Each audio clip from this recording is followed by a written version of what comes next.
Welcome back, everyone, to another reaction video. We're going to dive back into some military history today, and we're diving back into a video hosted by Simon Whistler. I know some of you don't like him. Get over it. Oh, seriously, just don't watch it if you don't want to. That's fine. I understand that. But this one is on his channel called Sideprojects, and this is Times Superior Militaries Were Crushed in Battle. So, of course, I think of, in the American Civil War, the Battle of Chancellorsville. I wouldn't say the Union was crushed, but they were definitely defeated while outnumbering the Confederates 2-1. Obviously, you've got the Teutoburg Forest during the Roman Empire. Who else might we talk about in this kind of a scenario? The Battle of Agincourt during the 100 Years' War. So I don't know which ones they're going to cover in here, but it'll be interesting. I'll put the link in the description so you can check out side projects. Without my commentary, let's dive in. There are different ways to define a superior military. It could be because of superior numbers, armaments, training, or tactics, just to name a few. And the general expectation is that in conventional warfare, the superior military should always win. In reality, however... He made a great point there, just with that one single word, that caveat that was added, in conventional warfare, because obviously in unconventional warfare, all bets are off. And that's often how a weaker power is able to defeat a stronger one. By unconventional means. I mean, things that we saw, for example, with Afghanistan versus anybody, but in particular, against the Soviets in the 1980s, or Vietnam, for example, where you have literally massive, one-sided numbers in terms of casualties, like 10-1 in many places, but it doesn't matter because of the unconventional nature of the warfare. That's not always the case, especially when things got unconventional. Let's have a look at some of that, shall we? He's got the same mic as me.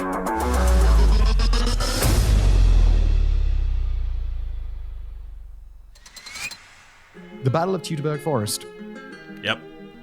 I mean, this is like one of the classic examples when we talk about an inferior or perceived inferior versus a superior force, where you have the Roman Empire near the height of its power. I mean, I think if we're going to talk about the Roman Empire at the height of its power, we're probably talking maybe a century after this, when you get into the time of somebody like Hadrian or Trajan. So, another 100 years or so, but we're pretty near to that time right here, right? By the end of the 1st century BC, the Romans controlled nearly all of Western Europe. As the century came to a close, they turned their eyes towards Germania, a large area north of Rome that was controlled by roughly 50 warring Germanic tribes. Rome began... That's a great point, too. It's 50 warring German tribes. Often the reason that the Roman Empire was able to conquer people is because those tribes couldn't unite. And in the examples where those tribes did unite, they actually are able to put up a pretty formidable opposition. Think of Vercingetorix fighting against Julius Caesar in Gaul just a few decades before this, able to unite many of those tribes. Pushing into Germania to build forts and garrisons, and Emperor Augustus established the Roman province of Germania Antiqua, which was part of the Germania west of the Rhine. But at the beginning of the 1st century AD, Rome attempted to subjugate all of Germania as a province called Magna Germania. Notice it says temporarily German for a period of about, 16, 17 years there. AD, Rome attempted to subjugate all of Germania as a province called Magna Germania. And as far as they were concerned, they succeeded, at least on paper. The area was declared a Roman province, and Publius Quinctilius Varus was declared governor of Magna Germania. As governor, it was his job to enforce Roman law and collect taxes from the Germanic tribes. At first, this worked brilliantly. The Germanic tribes were small and constantly at war with their neighboring tribes, and the military campaign led by Drusus and Tiberius demonstrated that the Roman legions could easily defeat the tribes. But as is often the case when you're dealing with a powerful army, one of the ways in which you can defeat them is draw them as far away as possible from their base of power. That's what happened to Napoleon, for example. You draw him into Russia, draw him hundreds of miles from his base of power and supply. Draw him deeper and deeper into your territory, and then all bets are off and you can even the odds. And in 8 BC, when the Romans defeated the Cherusci tribe, the young prince Arminius, who was about 10 years old at the time, was taken back to Rome as a hostage, which honestly wasn't quite as bad as it initially sounds. I mean, sure, he was taken away from his family and his homeland where he was born to be the tribe's chieftain, but in exchange, he got to receive an aristocratic Roman education. He was then granted Roman citizenship after joining the military, and he wound up becoming a trusted advisor to Varus. However, while the Germanic tribes initially submitted to Roman authority, they saw Varus as a cruel and arrogant tyrant. The initial fear that they had felt after seeing the might of the Roman legions in action quickly turned to resentment, something that Arminius was able to take advantage of. In the winter of 8 to 9 AD, Varus planned a simple military campaign for the upcoming summer. He would bring 3 Roman legions into Germania to enforce Roman law and try to consolidate Roman power over the tribes, as their grasp on the region was still a bit tenuous. So, roughly, I mean, I'm by no means an expert on the Roman military at this time, but roughly a legion, we're talking, about 5,000 men, so kind of like a U.S. Civil War division size in many cases.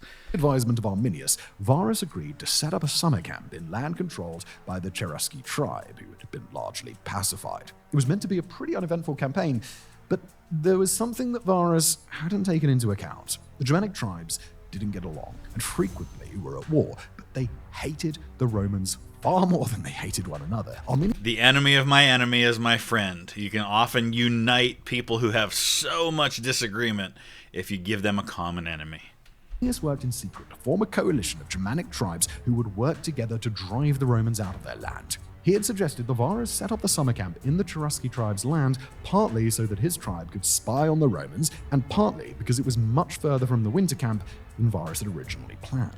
And to speak about this in a larger context, one of the main reasons why you see the decline of the Roman Empire in the centuries that follow this, and the increase of people, for example, like the Franks, is because you have a decentralization of the Roman Empire, where you have them being the ones who are divided and at war with each other and constantly people vying for power, and then you have the split between the West and the East, and you have an increasing centralization of the barbarian tribes in Europe to create alternatives to the Roman Empire. Most of the summer was uneventful, but as the summer drew to a close, reports came in of growing unrest among the tribes. Varus's other advisors warned that there wasn't time to put down the rebels and still make the march back to their winter camp, but Arminius had another idea. Rather than returning to their winter camp using the heavily fortified road on which they had originally traveled to get there, they could cut through the woods towards the revolting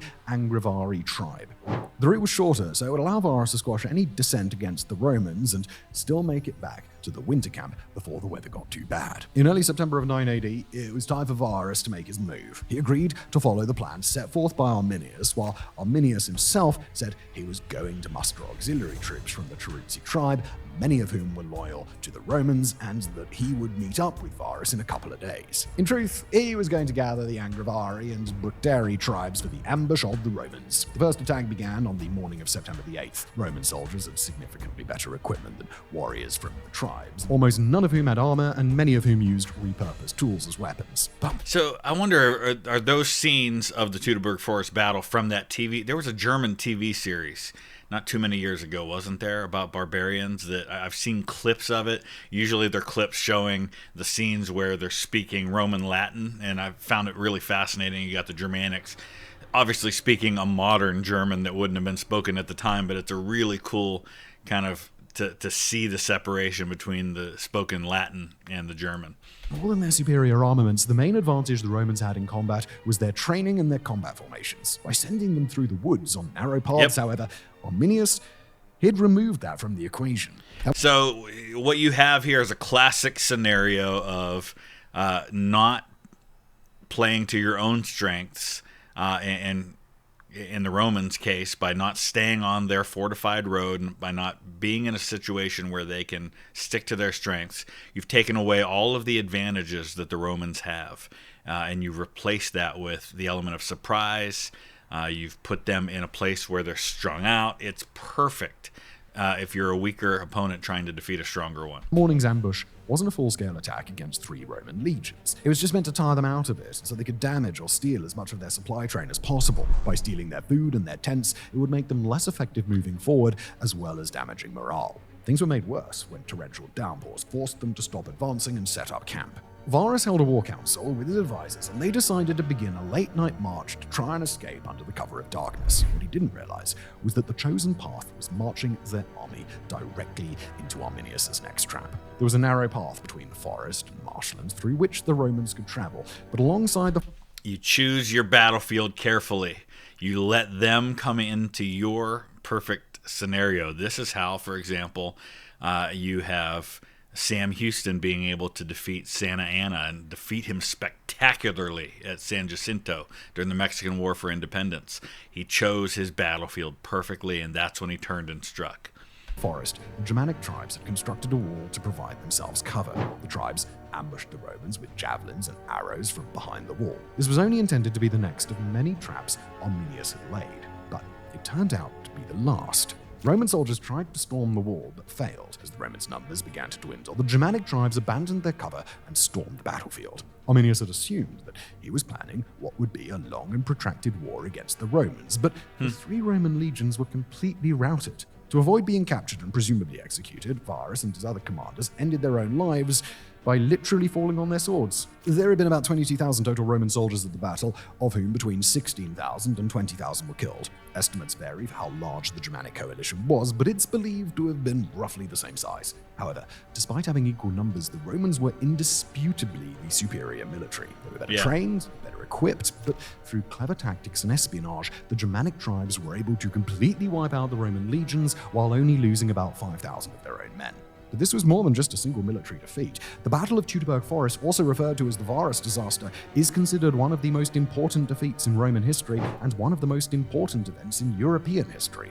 There's a reason that 2,000 years later we still regularly talk about it, because it was such a big deal at the time. Just were the Romans defeated, but Emperor Augustus also immediately put an end to the period of Roman expansion that had begun under Julius Caesar. Yeah. Battle of Kapyong. Not familiar.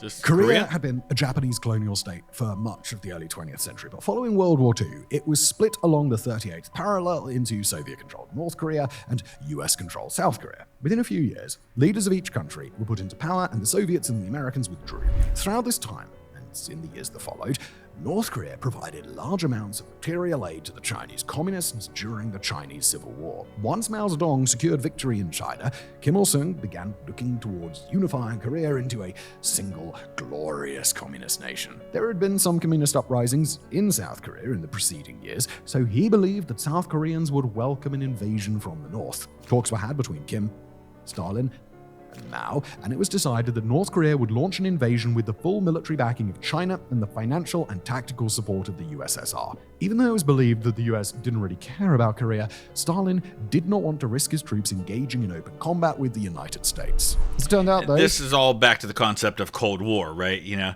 we want this side to win. We're going to give them what they need to win. But we're not going to send our own troops in because we don't want to be seen to be directly involved, even though in every sense of the word except troops on the ground, we're directly involved. Stalin was wrong about the United States not caring, as the North Korean and Chinese militaries were held back by the South Koreans and the United Nations Command being led by the US. For the first 10 months or so, the fighting took place around the 38th parallel, but in the spring of 1951, the Chinese launched the Spring Offensive to try and reclaim land south of the dividing line. The offensive began on April 22nd, which also marked one of their worst defeats. The Chinese forces withdrew north of the 38th parallel, hoping to lure the South Korean forces into a counterattack. The plan worked. The counterattack forced the South Koreans to begin fleeing south to escape through the Kapyong River Valley, pursued by 2 Chinese battalions. Unbeknownst to the Chinese, atop one of the hills running alongside the valley was the 2nd Battalion of the Princess Patricia's... It's always the Princess Pats. It's always the Canadians. The Princess Pats, that's a nickname they're known by. There were battalions of the Princess Pats that were involved in some of the early fighting on the Ypres salient in World War I and literally saved the day, especially after the first gas attack opened a huge hole in the Allied line. I'm not the least bit surprised that this comes down to Canadians, especially the Prince's pets. Canadian Light Infantry Regiment, and atop the other was the 3rd Battalion of the Royal Australian Regiment. They had been sent. And if there's another country in World War I that I would talk about having the most hardcore, tough soldiers on the front, it's the Anzacs. So Australians and Canadians, you have no chance if you're fighting Australians and Canadians. Into position to protect the South Koreans' retreat, and having the high ground gave them a massive advantage over the Chinese, despite being heavily outnumbered. The fighting took place over 5 days, with the Chinese sending wave after wave of soldiers to try and take out the Canadian and Australian units. My great-uncle was in the 15th Infantry Regiment, 3rd Infantry Division, same regiment that Audie Murphy was in World War II. My great-uncle was in a headquarters company in Korea, and he described some of those human wave attacks that the Chinese would implement and just how terrifying it could be just seeing these massive numbers of soldiers coming straight at you. Many of these were even sneak attacks in the middle of the night, but none of it was successful. 2 full Chinese battalions, totaling roughly 20,000 soldiers, engaged in the battle, while there were only about 2,000 soldiers for the UN coalition. Despite being outnumbered 10-1, the Battle of Kapyong was a crushing defeat for the Chinese. It's estimated that as many as 6,000 Chinese soldiers were killed, and even the conservative estimate of only 2,000 deaths would still be 1 in 10 soldiers killed. As for the vastly outnumbered UN forces, only 59 were killed. Wow. It was a completely 59 killed to between 2,000 and 6,000 killed on the other side. I mean, when you kill as many as 3 times the number of soldiers you even have, that tells you something. Demoralizing defeat, made possible almost entirely by the terrain, and between this loss and a similar defeat at the Battle of Imjin River, the Chinese spring offensive collapsed nearly as quickly as it had begun. Battle of Agincourt. In March of 1413, Henry V inherited the throne of England from his father, Henry IV. Creative. However, Henry IV had overthrown his cousin, Richard II, and usurped the throne, so there was some amount of controversy over Henry V as king. It wasn't as intense as the unrest and uprisings caused by the initial stealing of the crown, but Henry V... Right, I mean, there's less of that because Henry V is inheriting the throne by right of blood, right? He's not taking it by right of conquest the way his father did, because his father wasn't even next in line to be overthrowing Richard II. But of course, that's a long story, one we've talked about before, about how all of that happened in the late 1300s, and how this all, of course, leads to the Wars of the Roses a few decades later. But Henry V, remarkable story. I don't know how much he's going to talk about it, but dude literally took an arrow to the eye, to the face at the Battle of Shrewsbury when he was still just a prince, a young teenage prince. And the story of that in and of itself, about how the doctor who had to be released from prison to come and remove this arrow from Prince Hal's face, that in and of itself is a remarkable story, let alone everything related to the Battle of Agincourt. Had to fight off at least one major uprising. The problem is that fighting costs money, and England didn't have a lot of money at the time on account of the 100 Years' War, which was really long and expensive. The war was currently on hiatus. Yeah, 116 Years' War is what it really was. And like a lot of things, it had to do with dynastic succession and claims on other people's thrones. In this case, specifically, it was Edward III's claim on the French throne that led to this series of wars. But it wasn't like they were fighting for 116 years straight. We have this modern concept of war because of things like World War II and World War I, where there's basically fighting every single day. War wasn't always like that. You went and fought a couple of battles, you might have had a campaign for a season, and then everybody went back to their plows and to their shops. And you didn't really have a professional military that stayed out on campaign for years at a time. But France still owed England 1.6 million crowns for the ransom of King John II from, 60 years earlier. This gave Henry an idea of how to get the money he needed to finance his military and protect the throne. Legally speaking, it could be argued that he had a claim to the throne of France through his great-grandfather, Edward III of England. Henry claimed the title of King of France, but he was willing to renounce his claim. All he wanted was the 1.6 million crowns England was owed Yeah. to take King Charles VI's daughter Catherine as his wife, a 2 million crown dowry, and for France to recognize English ownership of Aquitaine. Aquitaine is some of the territory that had been lost a while back. Aquitaine comes into the English throne because of the marriage of Eleanor of Aquitaine to the English king, and so at one time a good chunk of France was actually under the English crown. It wasn't directly part of England. It was a separate, it's all tied to people rather than boundaries and borders in the modern sense. The French counter-offered, with Catherine's hand in marriage, a 600,000 crown dowry and ownership of a slightly expanded Aquitaine. This offer was seen as a bit of an insult, so Henry decided to restart the 100 Years' War by invading France. He set sail for France with a complement of 12,000 troops and planned a campaign of sieges across coastal cities. The first stop was the port of Harfleur.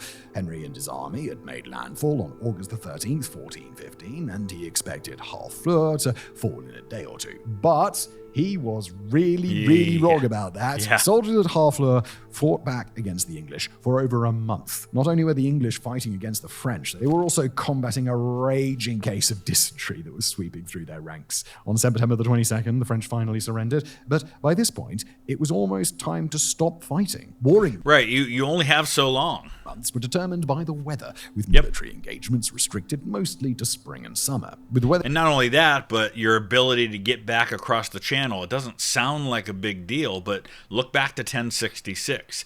William the Conqueror almost didn't have the ability to go and fight in England for the English crown because he couldn't get his ships across because they were waiting for the wind to be favorable, and it took a while for that to happen. So if you don't have favorable wind, you're not getting back across the channel and you're stuck there. getting colder, it was already almost time to call off the fighting until the next year. But Henry wasn't prepared to head back to England just yet. He couldn't return until he made his presence known. But his army was too weak to fight. With few options available, Henry decided to send his sickest troops back to England, leave 1,000 to secure Harfleur, and take the remaining 6,000 troops on a march toward the English-controlled port of Calais. Of those 6,000 troops, there were 5,000 archers and 1,000 men-at-arms. Now, the point of this march was literally just to make Henry's presence known so that the French would see his military presence and understand that he meant business about his demands. It was also... Yeah, he absolutely had no intention of bringing on a major engagement. He knew he was in no position to do that. There's multiple French armies out there that he's trying to kind of maneuver between. If you want a fantastic, relatively new book about all of this, Henry V by Dan Jones, fantastic book. partially to goad the Dauphin, Charles VI's son Louis, into a fight. While the siege of Harfleur had been dragging on, Henry sent a request for Louis to face him in one-on-one combat. That request was ignored by... Yeah, I mean, this is what you do when you're outnumbered and in enemy territories. You try and find some propaganda advantage. You try and find any advantage at all in challenging the Dauphin, who's closer to your age than to the aging king. To single combat, if nothing else, fires up your own men. But there were also communication going back and forth about, hey, when and where should we bring our armies together for a fight? It's a very foreign concept to our modern sensibilities about what warfare looks like. Louis, as was Henry's march up the coast toward Calais. The French military, however, did not ignore the march. They watched Henry's troops while remaining hidden and increasing their numbers until they realized exactly where Henry was headed. Once they knew Calais was the destination, the French destroyed all of the bridges leading there. Henry had planned the march to last 80 days, so he and his troops had only brought food to last that long. Instead, they had to go miles out of their way until they finally found an area of the river shallow enough to ford. By the time they were approaching Calais, they had marched 260 miles or 420 kilometers in 2.5 weeks. The army was weak from hunger, exhausted, and basically shitting themselves uncontrollably as dysentery was still oh so present. On October the enemy of armies up until the modern time, dysentery. I mean, far more soldiers died from disease in every war up until the First World War. The First World War is the first time that we see a major war where more people die from battlefield wounds than from disease. And even in the U.S. Army was half and half, and that's largely because we came in late, and when we came in, it was right when we brought with us the Spanish flu, and so the U.S. numbers were pretty even in terms of deaths, but for most of the other major combatants, it was far more battle wounds than from disease. 24th, the French army finally revealed themselves, and it was a terrifying sight. They outnumbered the English at least 2-1, and as much as 4-1 when counting armed servants. They were also well rested, they weren't shitting themselves, and they were much better equipped. And they weren't primarily archers like the English army was. The English army was 80% of it was archers, which is great at a distance, but once you close that distance, you've got 1,000 foot soldiers, really? I mean, the archers are lightly to not armored at all. I mean, everything, even if the numbers were even, everything says the French should have won this battle. Most importantly, they were blocking the path of Henry's retreat, so there was nowhere to run. They'd run out of supplies. You saw there the scene from the Netflix movie, The King. Is that what's called, The King? Yeah, I think so. Timothée Chalamet plays Henry V. You've got Robert Pattinson playing the Dauphin. Days ago, so there was no going back to Harfleur now. The English and French established the battle lines, and then they waited. They shifted their lines around a bit in response to the opposing formations, and then they waited a bit more. Now, all wisdom, military strategy books of the day said that whichever army advanced first would lose, so neither wanted to make the first move. Not only that, but the French had reinforcements coming. Word had spread of the state of King Henry's feeble army, so... This is what I was mentioning earlier about the French have multiple armies out there, and it's just a matter of trying to concentrate your force. Everybody wanted a piece of the action. The battle was going to be his execution, and all of the French nobility wanted to join in and race to see who would be the first one to take his head. So that's a great point. All of the French nobility show up, and that's why this battle ends up being described as the death of the flower of French nobility, because so many French nobles die in this battle. With the French having every reason to wait and the English having the sense not to charge to their deaths, nothing happened. Night fell, and both armies set up camp. That night, there was a torrential downpour. If the French had attacked that first day before this rain hit, maybe you get a different outcome. Was incredibly unpleasant for the English, as their version of setting up camp had just been seeking cover in the woods. More importantly, however, it turned the battlefield into a complete mess of deep mud that was difficult to traverse. Evening the odds, right?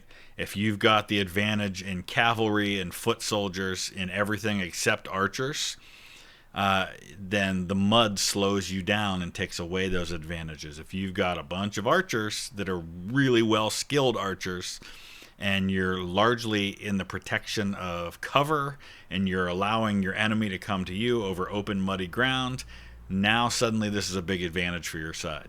This unpleasant night also brought with it the opportunity for Henry to plan for the following day. When morning broke, Henry positioned his troops on a narrow path flanked on either side by forest. He then set up a formation with his men-at-arms in the center and half the archers on either side. In front of the archers were a bunch of large wooden spikes that they'd carved and planted into the ground at an angle to impale horses in an oncoming cavalry charge. Henry also sent his 200 best archers to hide in the woods. And fun little side note here, it's reported... This is enfilading fire, right? This is let him come into our killing zone and now we hit him on three sides. In contemporary sources, two of whom were actually present for the battle, that many of Henry's archers fought that day without their pants on. Their dysentery symptoms were so severe that it was preferable to be naked from the waist down than to feel the results of their own sickness pressing against their bodies. Anyway, the battle lines were drawn again, and again, nothing happened.